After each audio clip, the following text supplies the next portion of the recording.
Shalom Bapak Ibu Saudara yang dikasihi dan diberkati oleh Tuhan Yesus Kristus. Kali ini saya ingin membahas kehidupan seorang yang bernama Yudas Iskariot. Kalau mendengar nama Yudas Iskariot, orang langsung mengidentikan dengan seorang pengkhianat, orang yang tidak tahu balas budi, orang yang menjual gurunya, orang yang tidak tahu berterima kasih, dan lain sebagainya. Tetapi terlepas dari itu, kita juga perlu membahas apa sih arti nama Yudas itu. Kalau kita melihat nama Yudas sebenarnya tidak negatif, karena Yudas itu sepadan dengan bahasa Ibrani yaitu Yehuda yang artinya Allah dipuji. Nama Yudas tidak negatif. Disebut Yudas Iskariot karena dia berasal dari daerah Keriot. Jadi asal daerahnya dikaitkan ke namanya, nama Yudas. Makanya selalu disebut Yudas Iskariot. Yudas sendiri punya arti yang bagus sebenarnya. Kalau kita lihat, salah satu saudara dari Tuhan Yesus pun bernama Yudas. Dialah yang menulis kitab Yudas.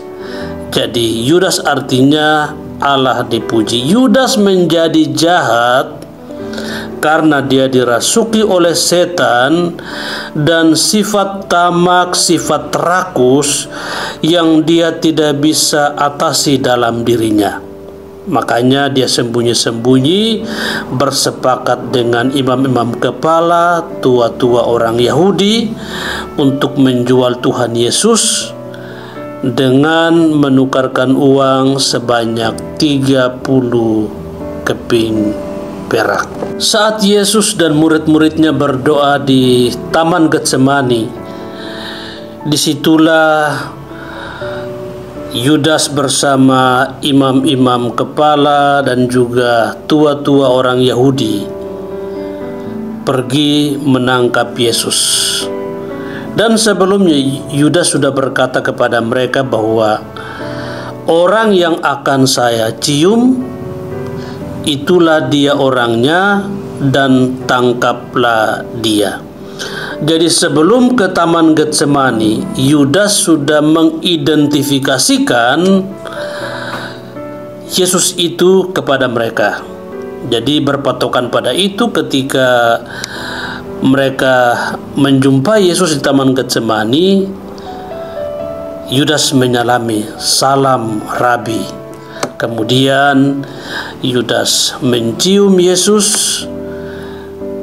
Para serdadu sudah langsung menangkap bahwa oh, itu orangnya. Tetapi kemudian Yesus dijatuhi hukuman mati.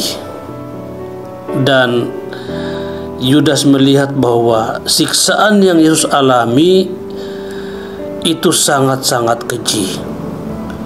Mungkin dia juga tidak menyadari bahwa Yesus akan diperlakukan seperti itu. Yesus akan dihajar habis-habisan seperti itu. Dia akan dijatuhi hukuman mati. Kemudian Yudas menyesal. Dia menyesali perbuatannya.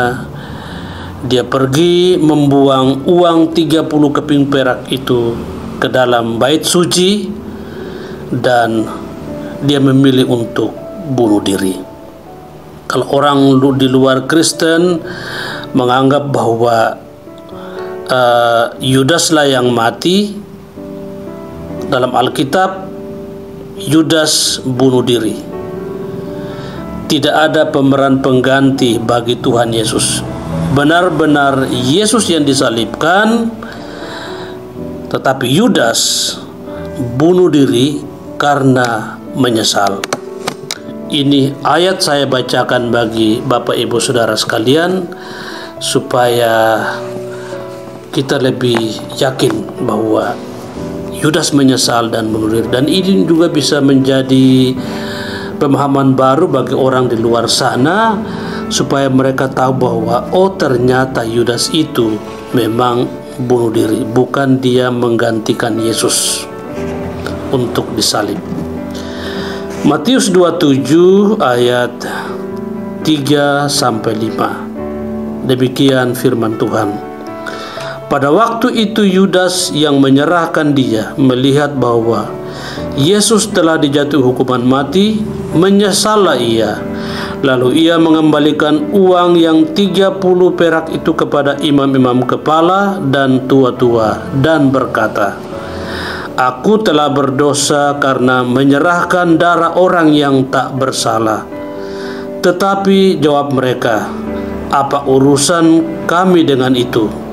Itu urusanmu sendiri." Maka ia pun melemparkan uang perak itu ke dalam bait suci, lalu pergi dari situ dan menggantung diri. Ketika dia melemparkan uang itu ke dalam bait suci, Yudas pergi dari tempat itu untuk bunuh diri karena dia menyesali perbuatannya. Jadi jelas di sini bahwa yang disalib itu benar-benar Tuhan Yesus, tidak ada pemeran penggantinya. Bukan Yudas yang menggantikan Tuhan, tetapi Yudas bunuh diri. Kiranya kupasan atau renungan ini menjadi berkat bagi kita semua dan juga berkat bagi banyak orang. Salam untuk kita semua.